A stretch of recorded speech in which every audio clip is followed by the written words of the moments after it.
You are in the session here for how to implement IT security after cyber meltdown with Chris Kubecka, and help me welcome her to the stage.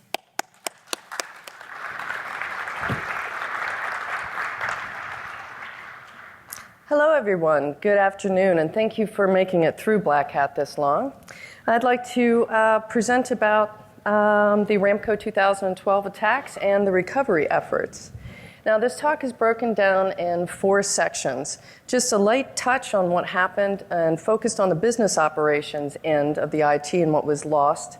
Also, starting from basically 0 in the EMEA region outside of Saudi with my company for security, moving past the poverty line and maturing your security, and things that I could change, or if I had a hot tub time machine. So this talk doesn't really focus on just the bad news. Yes, a lot of things happened, a lot of things could have happened, but it is recoverable. Even a massive attack on a company such as Saudi Aramco, you can recover from such a thing. It almost has a Hollywood happy ending. Almost. So, what happened? How many people had heard of Saudi Aramco before the attacks? And how many people only really heard about it until after the attacks? A few more. Most people don't hear about Saudi Aramco or the Aramco family of affiliates because you see Shell gasoline stations, you see British Petroleum stations. Well, Saudi Aramco happens to have the world's largest oil reserves. You just don't happen to know it because you don't see it as a consumer. But a lot of things that you're wearing come from Saudi Aramco. They're very, very large. And a lot of people ask, why Saudi Aramco? Well, there's a lot of reasons. People like to go where the money is. There's some political reasons, some religious reasons, whatever. But unfortunately, they are an attractive target. I don't know how many of you are familiar with Islam, but when the attack occurred, it occurred during the month of Ramadan, which is very similar to the Christmas and New Year's holiday season here in the West. It's a great time to attack infrastructure. You figure half of your IT staff is gone, half of your regular staff is gone. If you have an incident, you're going to have to call all over the place to grab people off of vacation. So it happened to be timed very well for low IT security and IT staffing numbers. Now, the amount of systems that were affected, they primarily hit the Windows-based systems on the IT enterprise side. And there were over 35,000 workstations and servers where their data was either completely lost or partially wiped and corrupted, which was quite devastating for any company to go through. Imagine if you walk into work on Monday and you've got no email and no files and no nothing. And it's quite bad to lose half of your systems. What had occurred was there was a bit of malware called Shamoon. Symantec calls it W32.disktrack. Now, the best visual that I've ever found is actually from Kaspersky, and it was a bit of a 2-pronged attack. So once the spear phishing email came through, there was clicks, whatever happened. They were able to get inside an internal PC and use that as an attack proxy. Once you're in a network, most of the time you're just in because you're trusted internally. And that's how they were able to sweep out, find as many computers as possible, do whatever they needed to do, plant a logic bomb for a certain time, August 15th at 11:08 a.m. And the wiping began. So, with any attack, it's very difficult to find when it exactly occurred, especially if you're dealing with wiped server logs, trying to figure out when the attack actually occurred. So there's still some mystery involving it because, well, there just isn't all the data available for you to be able to go through. So no one's completely sure the exact date that it got in, but sometime around August 15th, things started looking a little funny. 2 and 2 were put together of funniness, some paste bins, and shutdowns, and as we would say, Bob's your uncle, there's something really going on. And immediately, and I was very pleased with the reaction, Saudi Aramco and the affiliate organizations immediately did what they needed to do and disconnected from the world, because the last thing that they would want is for this to get out, because it was unknown what is going on. They also disconnected themselves from each other as a protection mechanism. And they acted extremely quickly. So, to give you an explanation, Saudi Aramco and the Aramco family, they're a production company. Just like British Petroleum, just like Shell, they make their money off of getting oil out of the ground. So most of their security budget, of course, before the attack, would be on the production side. And I think all of us are very happy that they didn't lose a drop of oil, but it also leaves you hanging with, if I put 80% of my budget on the ICS side and your IT gets pwned, well, you've got a problem. ICS and IT risk are completely opposite. It's one thing to be without your email for a day, and it's rather frustrating. It's another thing to be out without electricity, and I think I'd rather be able to turn the switch on than get my email. And a lot of IT people don't understand, you can't just ask a power plant to do a quick reboot, to apply a patch, and certainly this isn't how you do a hard boot of a nuclear power plant. So the risks model is completely different between IT and ICS. So of course Saudi Aramco put the majority of their budget into the area that they make money, ICS. Makes perfect sense. Unfortunately, things happened. The best quote I've ever seen about the attack is actually from the CEO of Saudi Aramco. Reminds me of an asthma commercial, I think, that still runs in the States, of being a fish out of water. You depend on IT, and you don't realize that you need it until it's gone. And here's a good example. The ICS part, it was isolated. That's fantastic. Oil kept running. Oil was flowing great. But this picture was taken and posted by a Middle Eastern journalist on September 1st, 2012. Well, mind you, the attack occurred on August 15th. These are tanker trucks that are lined up trying to get filled with refined gasoline in Saudi. And there's miles and miles and miles of them. Now, payment systems are not put in the production line. That's on your IT enterprise side. And also, when part of your IT is knocked out, well, how do these tankers get filled? How do you know that they should be filled? Who's going to get paid?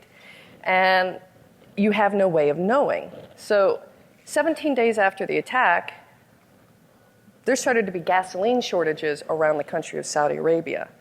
And this was moving past just an IT incident to affecting national infrastructure. What happens if you can't put gasoline in your car? It's not a pleasant situation. So another thing to stress is Saudi Aramco actually was not the only one that was affected by Shamoon. There is a Qatar national oil company called RasGas, a joint venture with Exxon. And 2 weeks after the attack with Saudi Aramco, RasGas was affected the same type of way. Now, I have read the QCERT report, and it appears to be a slight variant than what was used with Saudi Aramco. But it actually went through 2 national oil companies, which could have really affected our prices for a good deal of things. And when they isolated themselves, they also isolated themselves from things like vendor support. If you've got a production plant where Honeywell might dial in every day to fix something, tweak something, or whatever, and it's quite useful, it was cut off. If you've got an IT vendor like, I don't know, I'll take a guess, like Juniper, and they need to come in, they were cut off too.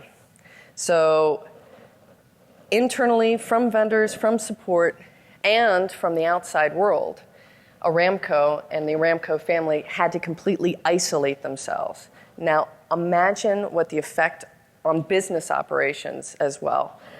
There were no desk phones that worked completely through. There was no email. There were some fax machines, and that was cutting-edge technology directly after the attack. So how do I come into the picture? I was phoned months after the attack in January 2013. I got this very strange phone call. I was in an airport in Istanbul, hoping that my frequent flyer card would get me in the lounge. And I got this call from a guy who said he was from Aramco. I go, oh, that's interesting. What can I do for you? And he said, listen, we're recovering from the attack, and we would like you to set up the security and network operations for the EMEA region outside of Saudi. It's a pretty nice gig. You'll be able to hire who you want, and you'll have a very nice budget. I go, well, that sounds interesting, but I actually started a job on Tuesday. Sorry, but I think you're kind of out of luck. And the recruiter was quite persuasive and said, don't say no, just say maybe.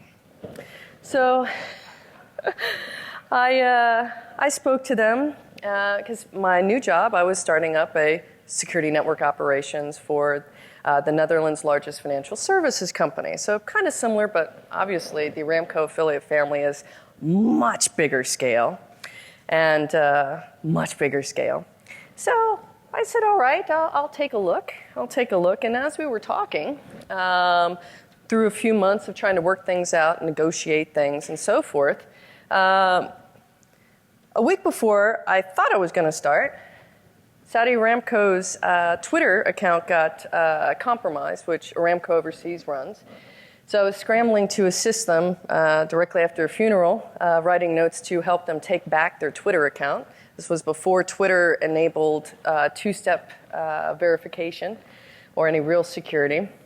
Luckily it worked because the moment I landed, 2 days later I had my contract in hand and I started.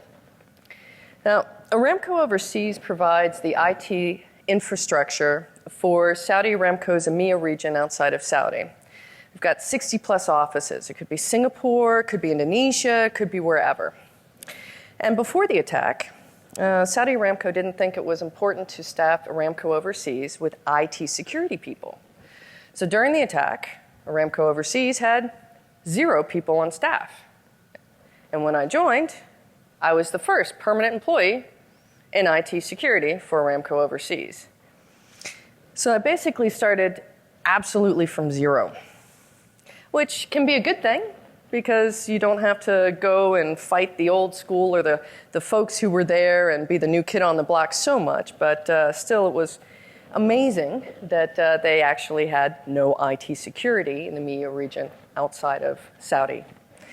So I began recruiting, and that was probably one of the funnest things that I did. I know a lot of people think it's frustrating to find security analysts, but then again, I had an elevated budget, more than most organizations did, so I could really go out and find top talent. Now, where did I go and find these people? I hear in the news it's just so difficult, so difficult, so difficult. Some of the methods that I used to recruit were not reinventing the wheel because we didn't really have time. I used talent assessments, both on new candidates to weed some out, and also to gauge my juniors and seniors. It helped me get an additional training budget for them. I used community conferences, my network. I poached like crazy from other places and good people. And also, if you have Reddit blocked, tell your boss this is a great resource because every quarter they post for free all the top companies or little companies who want people in the NetSec hiring area. So get it unblocked. You now have some justification to watch and look at Reddit during the day. Some tools and tips for getting in good people. Good people are hard to find.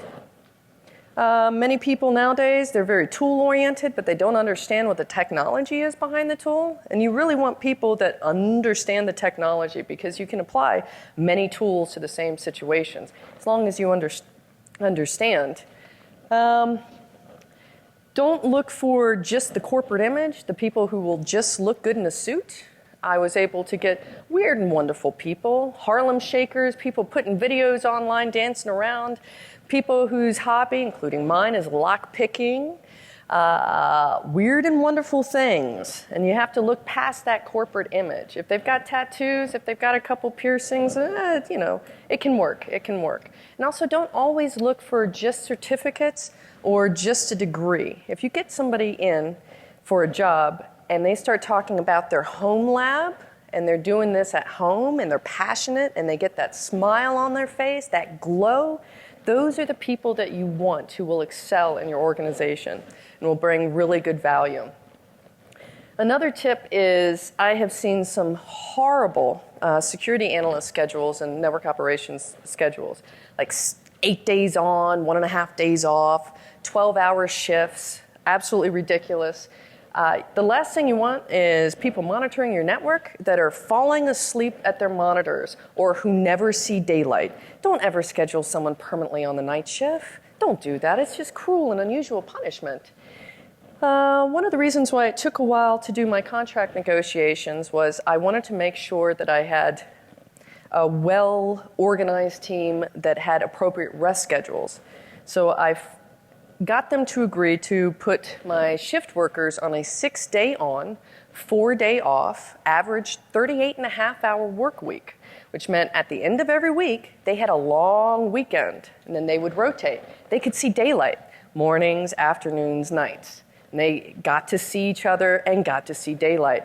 And they almost never took vacation because they had a long weekend at the end of every week. It was great. Fantastic, right? And when I say don't cheap out, it isn't just the base salary. I had a couple of questions about raises from my folks, but that wasn't the real concern. They wanted training. They wanted top training. They wanted to make sure that they could address today's challenges with today's education and today's skill set. And that was the biggest thing. Training budget, training budget, training budget. You don't want people monitoring your network on. They only know yesterday's technology, and then you've got a flood of new things. They're not going to be able to keep up. It's also going to affect their self-esteem because they're going to think that they're behind as well. So very much focus on training and development of your staff. And why I say that is they will do amazing things. Now, when you come into an organization that was focused on ICS risk, and now you suddenly have to do IT risk, I had an analyst, Alan. Alan had this great idea of how to change the security culture at Aramco Overseas.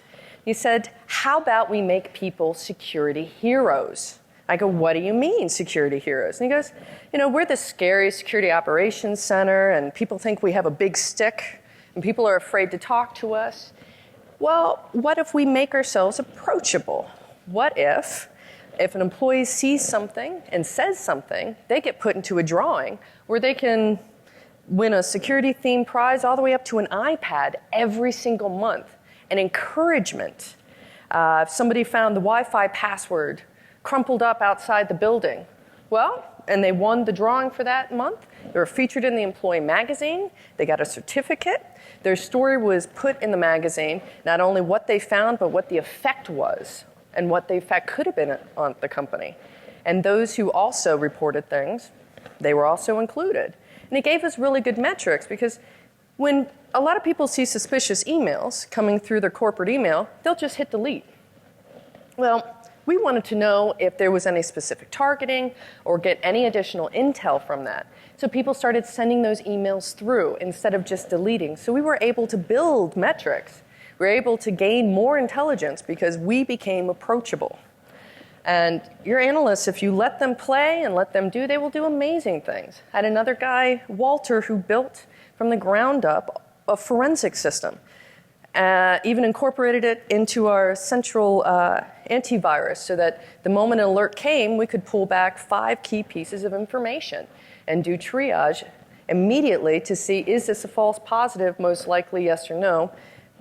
It's just an issue, we'll redo it, but it's not a security problem. And they were able to do amazing things. I allowed them about 10% of their time to do research and development and project work, from interesting logging solutions to changing the way that we We're able to do packet analysis on the network, switching from span ports to taps, making sure that we could monitor as much as possible, and testing. But your analysts and your security people, if you let them play, if they're rested and they enjoy their job, they are going to do amazing things and bring a lot of value. A full forensic setup costs a lot of money, and my guy was able to do it with about 10 hours of overtime and the rest of the time on the clock, working on his project. So they will bring you amazing value. They are well worth the money. So once we were set up, I don't even want to know, well, I kind of do, but how much money was spent to set up our unit, our security unit. Well, the guys at top, obviously, they want to know if it's been good money or not. So we had, I think, 5 assessments in a 6-month time period. I thought I was going to lose my hair. I'm lucky I didn't. Nobody likes the dreaded auditors. But beforehand, I come out of Europe. We use the European simulations and exercises, and I highly recommend these or anything similar. They have 26 different exercises, a teacher and a student with VMs fully complete. Everything from recruiting staff, setting up contacts with law enforcement, handling critical infrastructure issues, contacting your certs. It is invaluable, and it's free, absolutely free, and they take tons of feedback. And I know there are some DHS, ICS cert resources like that as well, and on the regular IT cert, but this is actually the best one I found. So we went through some of these, and some before, lots more afterwards, because of course, auditors and assessors, well, they always tell you your baby's ugly, but it also gives you a way to get even more budget for the areas that you may or may not have been deficient in. One of the things that occurred was after we were set up, we became, instead of, I love the new acronym, SNOC, but more than the Security and Network Operations Center, we became the security unit. Suddenly, not just guys on shift, but guys running projects with the business. And I had kind of anticipated that, but I didn't think it was going to come so quickly.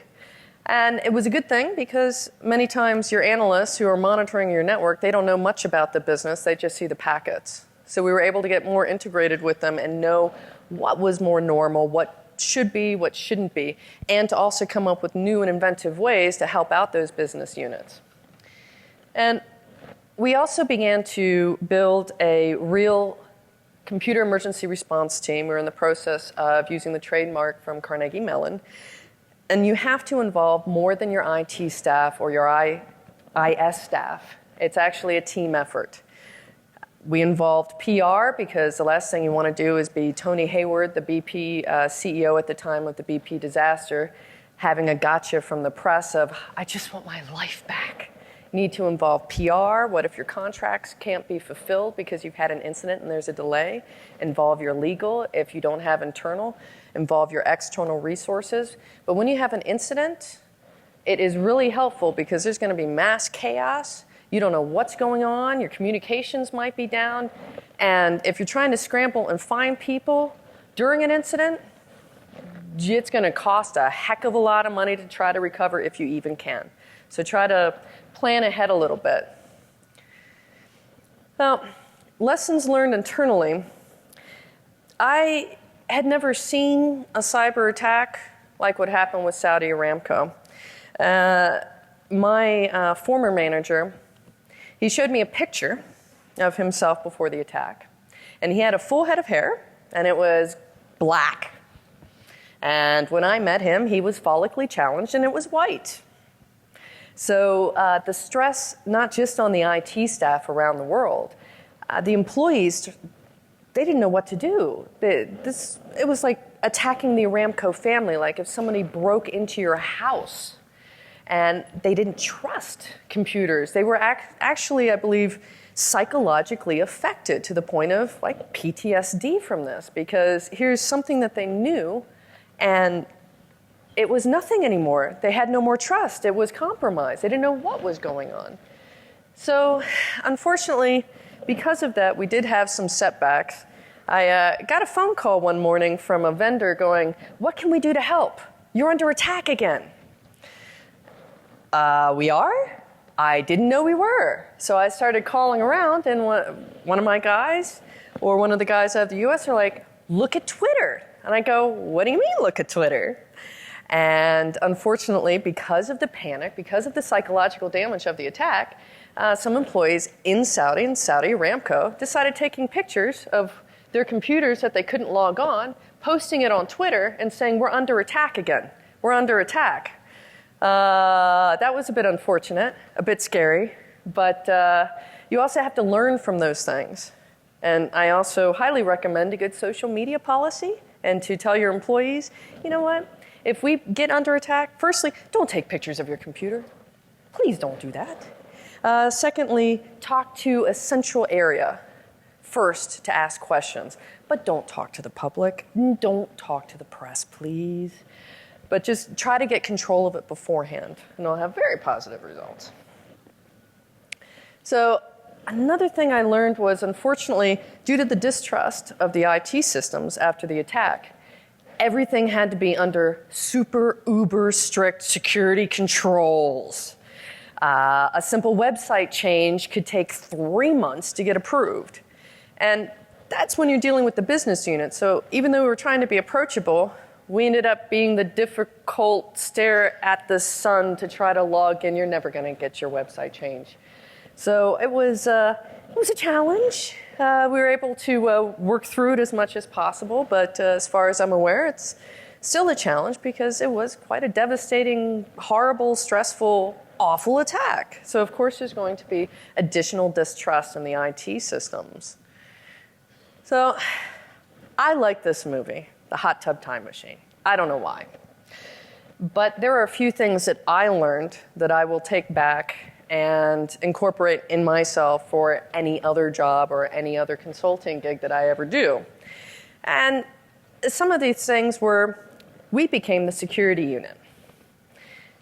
I had 10 guys on a 24/7 shift who were also helping to run projects, helping to run the pen testing or the vulnerability management, while also answering alerts. So it became very problematic. And there are some cultural differences between, especially Northern Europe and the Middle East, where you can't, I'm a direct person. I don't know if it's because of my former military.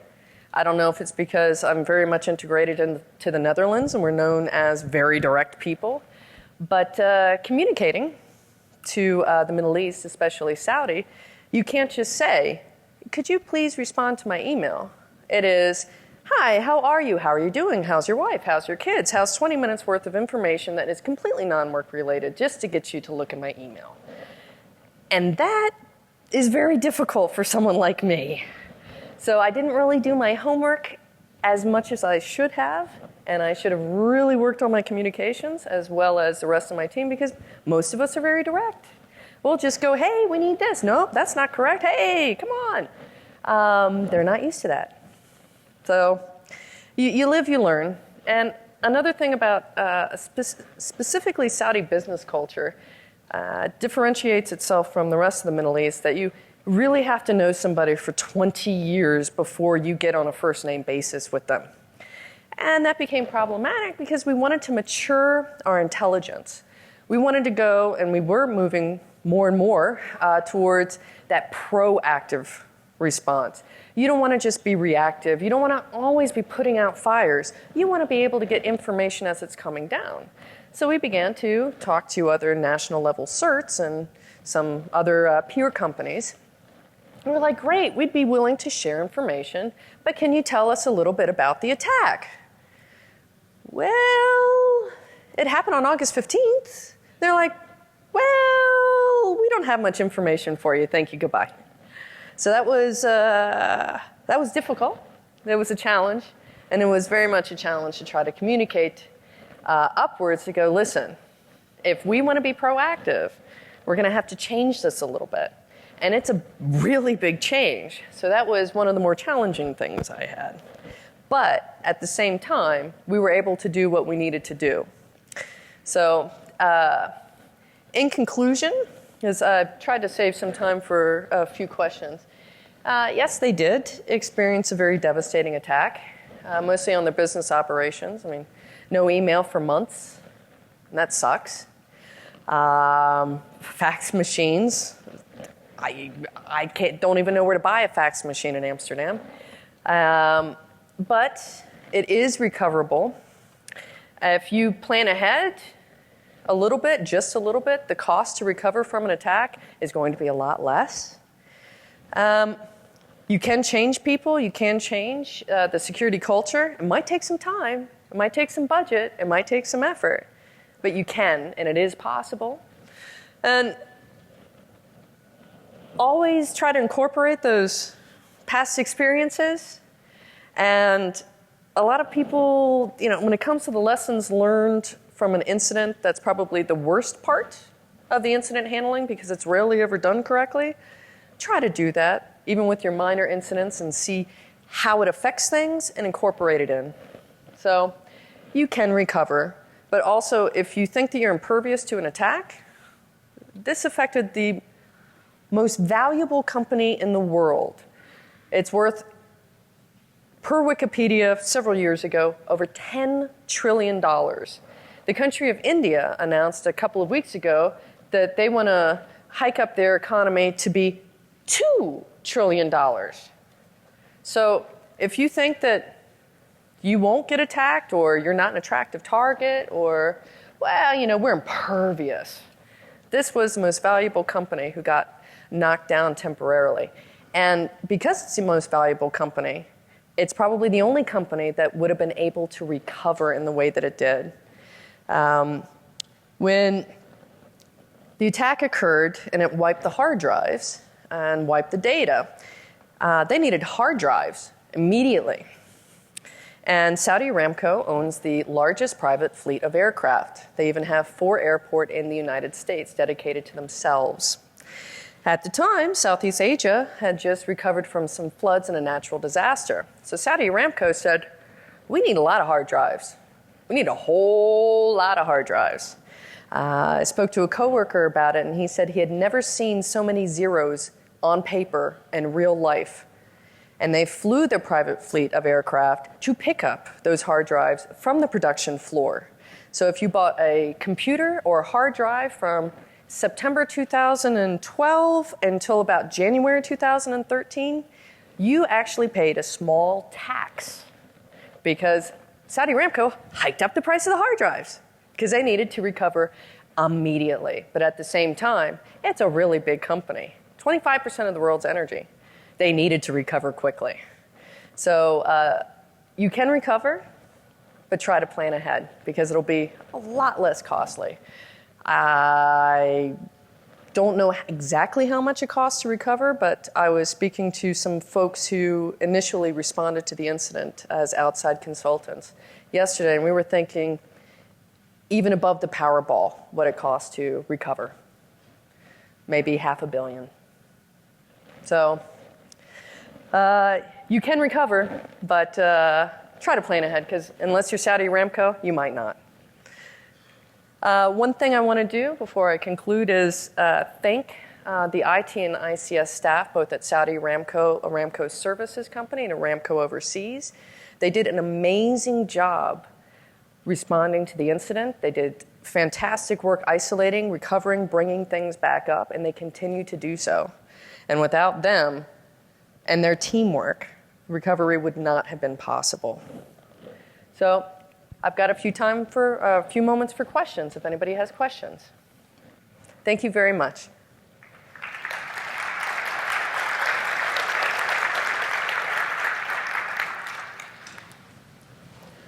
Got one question here.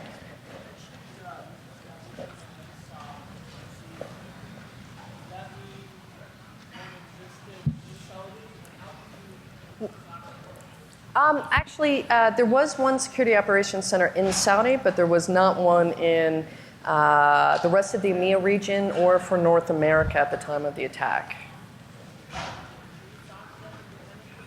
There was just the one SOC over in Saudi at the time.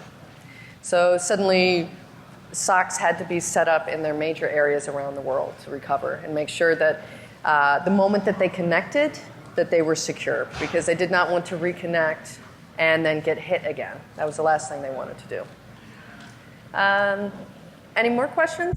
I'm having a hard time seeing I'm right here. the lights. I have a question. What would, with an unlimited budget, you can do unlimited things.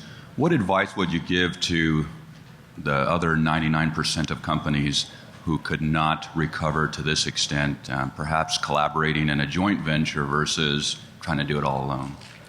I would say collaborate in a joint venture. I mean, if you have a lot of small companies in the same type of market, I would say collaborate, absolutely. Then you can leverage each other's talents and work a bit more as a team. We had situations such as Op Petrol from Anonymous that would announce things against oil and gas companies. So we wanted to make sure that we collaborated with some of our peers.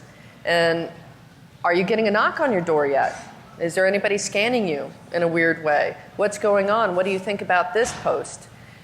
You do have to collaborate with your peers, and it is a really good way to save on your IT security budget.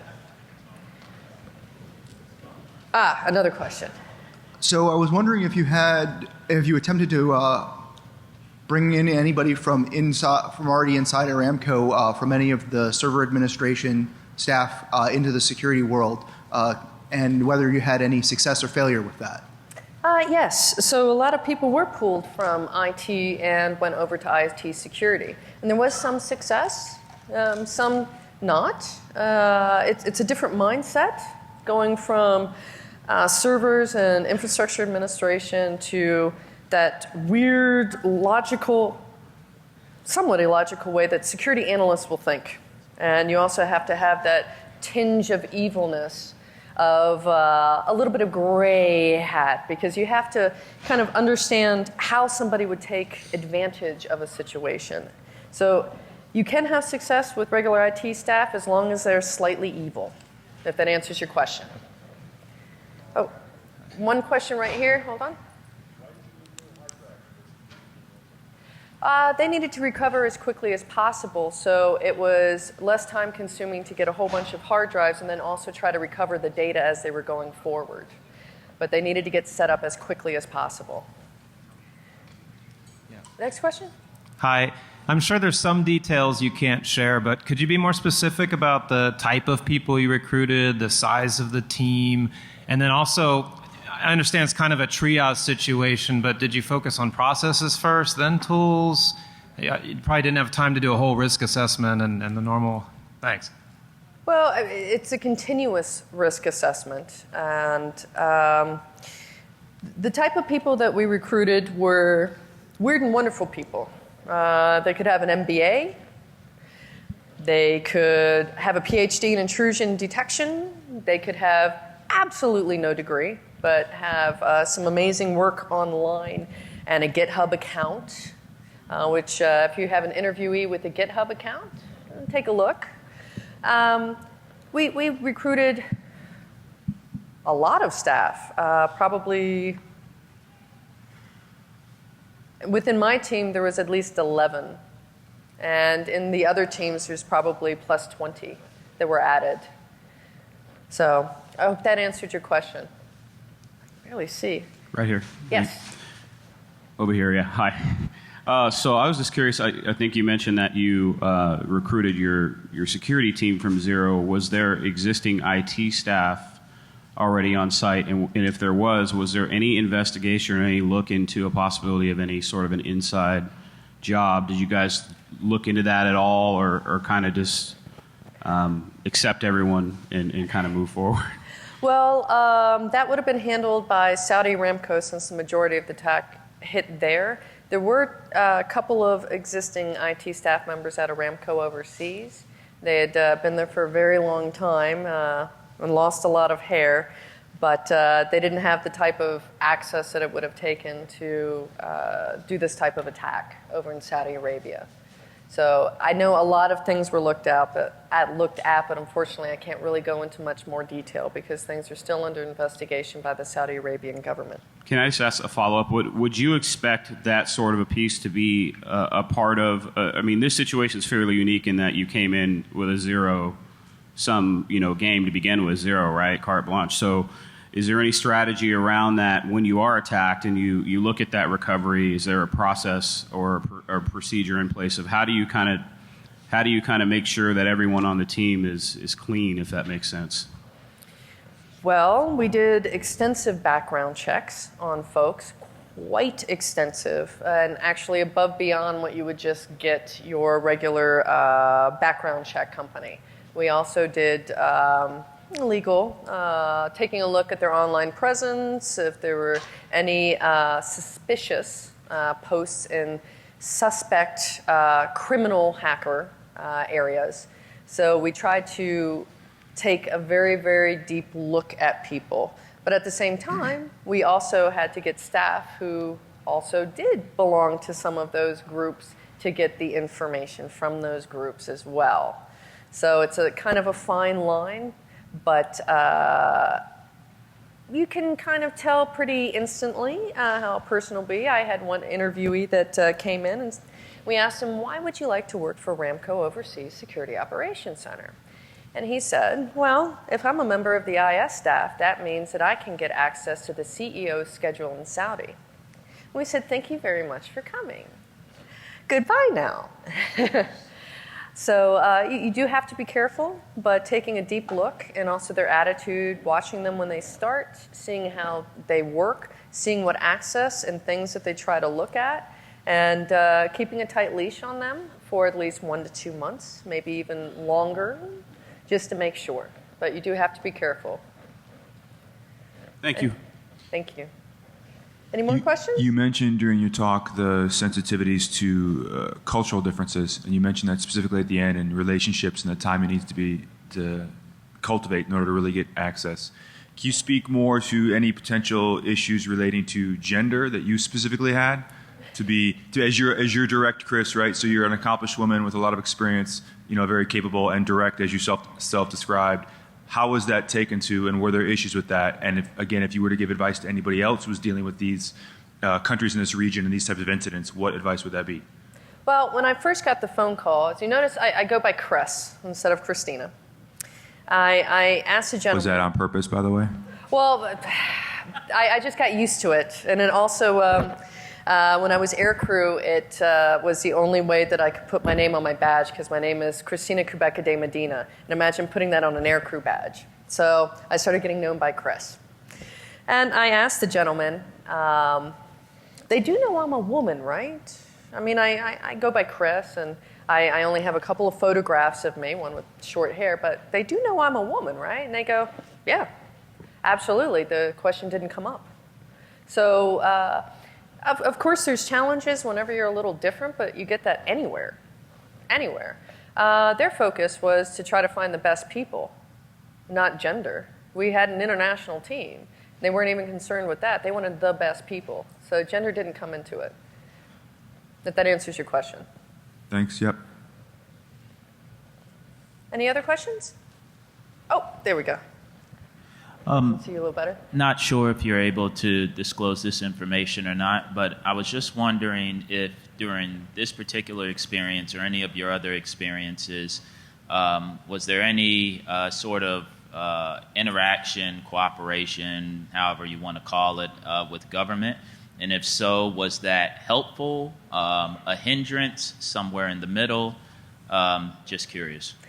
There was a bit of a hindrance when Ramco Overseas initially contacted the Dutch National CERT. They're called NCIS, I believe. All these lovely acronyms in IT.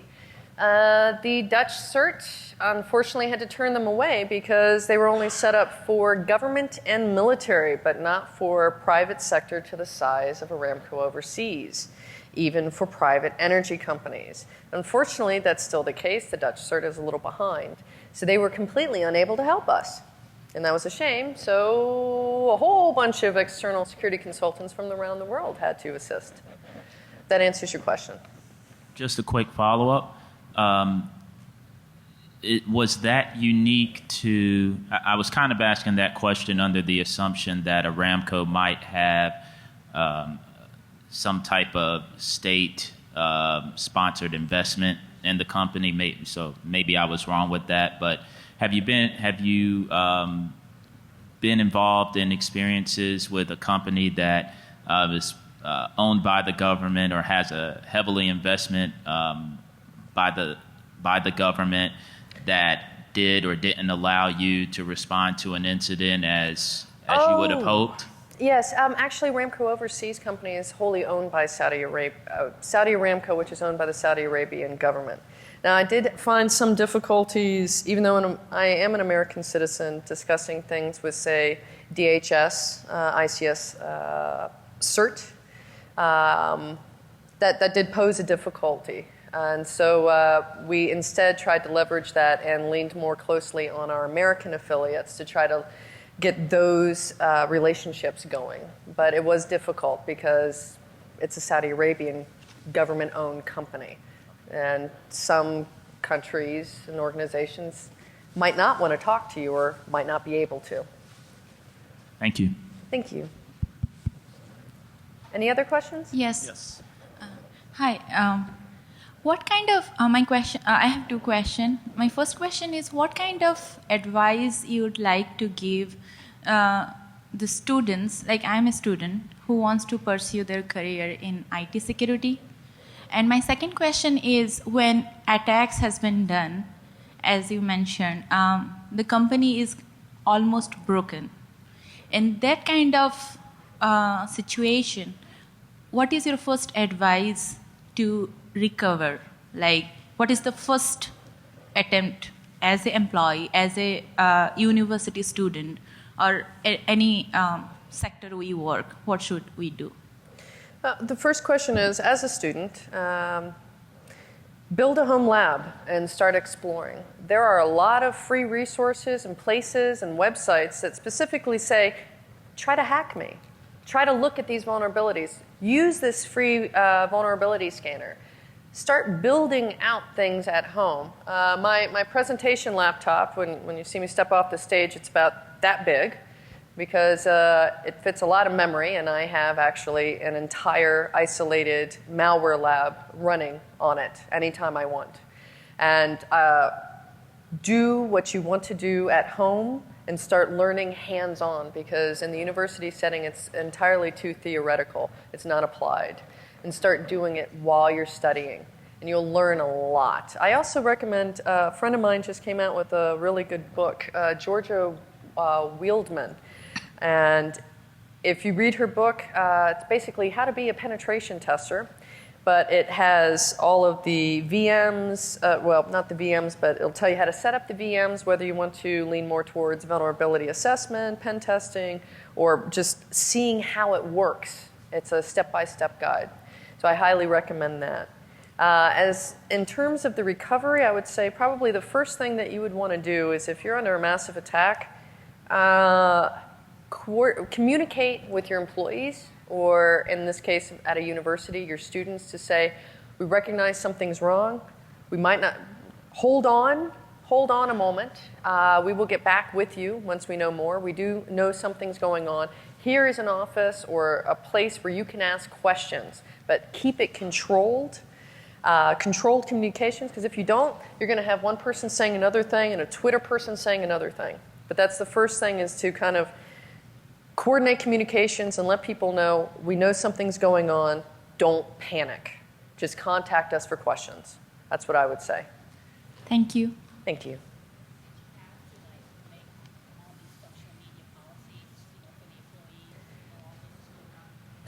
The question was, did we have to make social media policies whilst the attack was going on? No, the social media policies came a bit after. I mean, there were some existing ones, but obviously they had to be retuned to situations such as, let's take pictures of our computers and put it on Twitter. So we had to constantly retune them, but you have to do that for any time something new comes up. So, any further questions? Yes. As you made the transition from Security and Network Operations Center into a full security unit, did you rotate personnel between your analyst group and your engineering group that was working with other business units, and did you find value from that? Yeah, we did do a lot of what we call shoulder surfing. So we would sit next to those business units to see what they were doing, how they were doing it. and figure out ways that we could actually enable their business, because we turned into the no group, which we didn't want to do. We wanted the business to go, but we had to be able to turn things on in a secure manner. So we did put people with those business units side by side to go, okay, show me how you work today, and let me see what I can do to make it better. And it was extremely helpful. Thank you. Thank you.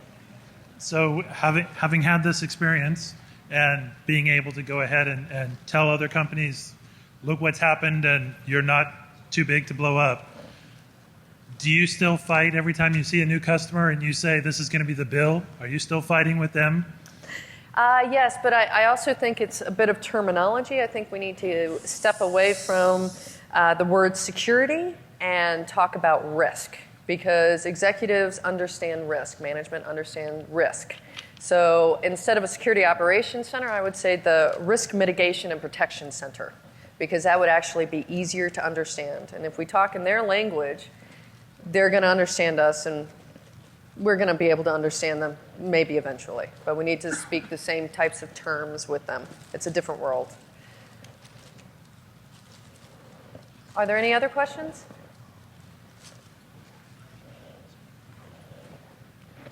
No? Alrighty then. Well, thank you very much, ladies and gentlemen. It's been a pleasure speaking with you today. And have a great day.